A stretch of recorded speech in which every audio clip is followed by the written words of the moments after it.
Private ఆసుపత్రుల్లో వైద్యం చేయించుకోలేక ప్రభుత్వ ఆసుపత్రికి వచ్చే రోగులంటే ఎంత లోకువో సికింద్రాబాద్ గాంధీ హాస్పిటల్లో పరిస్థితి చూస్తే ఇట్టే అర్థమైపోతుంది. బెడ్లు ఖాళీ లేవంటూ రోగులకు మెట్లపైనే చికిత్స చేస్తున్నారు ఇక్కడి వైద్యులు. అది కూడా ఇలా బ్యాండేజ్లతో చేతులు కట్టేసి.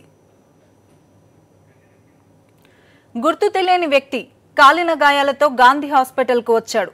అతనికి బర్నింగ్ వార్డులో ట్రీట్మెంట్ ఇచ్చారు అక్కడి వైద్యులు. అక్కడి వరకు బాగానే ఉంది. ఆ తర్వాతే అతనిపై చిన్న చూపు చూశారు. హాస్పిటల్లో బెడ్లు లేవంటూ మెట్లపై ఉంచేశారు.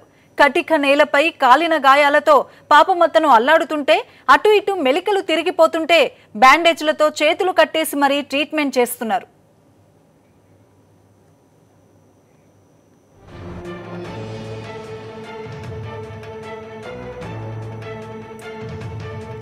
గాంధీ ఆసుపత్రికి పేదల ఆసుపత్రి అని పేరుంది. కానీ అక్కడ పేదలకు దక్కుతున్న వైద్యం మాత్రం ఇది. గుర్తు తెలియని వ్యక్తి హాస్పిటల్లో చేరితే అతని వివరాలను కూడా హాస్పిటల్ సిబ్బంది ఆరా తీయలేదనే విమర్శలు కూడా వినిపిస్తున్నాయి. ఇదేంటని వైద్యులను ప్రశ్నిస్తే నోరు మెదపడం లేదు.